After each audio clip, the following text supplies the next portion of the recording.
Kankaria football ground પાસે લોહિયાળ ખેલ। મણિનગરમાં ઉત્તરાયણની રાત્રે જૂની અદાવતમાં યુવકની હત્યા, સમાધાનને બહાને બોલાવી પતાવી દીધો।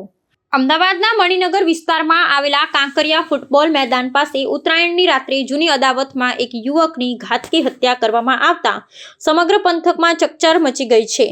23 વર્ષીય ચિરાગ રાઠોડ નામના યુવકને પૂર્વયોજિત કાવતરાના ભાગરૂપે 4 શખ્સોએ મોતને ઘાટ ઉતાર્યો હતો। તહેવારની રાત્રે બનેલી આ લોહિયાળ ઘટનાને પગલે મણિનગર અને કાગડાપીઠ વિસ્તારમાં ભયનો માહોલ પ્રસરી ગયો છે। પોલીસ ચોપડે નોંધાયેલી ફરિયાદ અનુસાર અમરાઈવાડીમાં રહેતા મૃતકના ભાઈ રાહુલ રાઠોડે જણાવ્યું હતું કે આરોપી મંથન ઉર્ફે ઋત્વિક પરમારે ચિરાગને જૂના ઝઘડાનું સમાધાન કરવાના બહાને બોલાવ્યો હતો। ચિરાગ તેના મિત્રો સાથે ત્યાં પહોંચતા જ અગાઉથી ઘાત લગાવીને બેઠેલા મંથન, જયદીપ શાહ, હર્ષિલ શાહ ને વિજય ઉર્ફે વીપી પરમારે તકરાર શરૂ કરી હતી। ઝઘડો ઉગ્ર બનતા આરોપીઓએ લાકડીઓ વડે હુમલો કર્યો હતો ને મુખ્ય આરોપી મંથને ઉશ્કેરાઈ ચિરાગના પડખામાં છરીના ઉપરા છાપડી ઘા ઝીંકી દેતા તેનું ઘટના સ્થળે જ કમકમાટી ભર્યું મૃત્યુ નીપજ્યું હતું। બનાવની જાણ થતાં જ મણિનગર અને કાગડાપીઠ પોલીસ મથકનો કાફલો તાત્કાલિક ઘટના સ્થળે દોડી ગયો હતો ને મૃતદેહને શવ પરીક્ષણ અર્થે ખસેડ્યો હતો। પોલીસે રાહુલ રાઠોડની ફરિયાદને આધારે 4 આરોપીઓ વિરુદ્ધ હત્યાનો ગુનો નોંધી કાયદેસરની કાર્યવાહી હાથ ધરી છે। હાલમાં ગુનો આચરી ફરાર થઈ ગયેલા આરોપીઓને ઝડપી પાડવા માટે પોલીસની વિવિધ ટુકડીઓ દ્વારા સઘન તપાસ શરૂ કરવામાં આવી છે।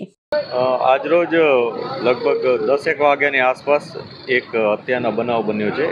એમાં જે ડેડ બોડી છે એ ફૂટબોલ ગ્રાઉન્ડ જે કહેવાય છે કાંકરિયાની બાજુમાં ત્યાં મળી આવી છે। પોલીસ ઘટના સ્થળે પહોંચી ગઈ છે।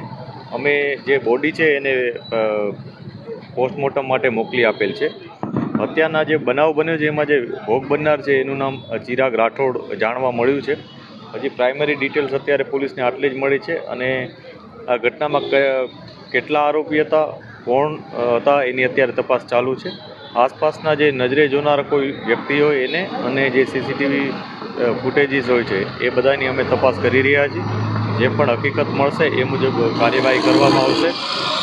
જે આરોપી છે એ લોકોની અમે 1-2-56 નામ આવ્યા છે, પરંતુ એકવાર અમે વેરીફાઈ કરીએ છીએ કે એ લોકો ની પ્રેઝન્સ ક્યાં હતી અને હકીકતમાં જો એ લોકો આ ઘટનામાં સામેલ હશે તો એમના વિરુદ્ધ કાયદેસરની કાર્યવાહી કરવામાં આવશે।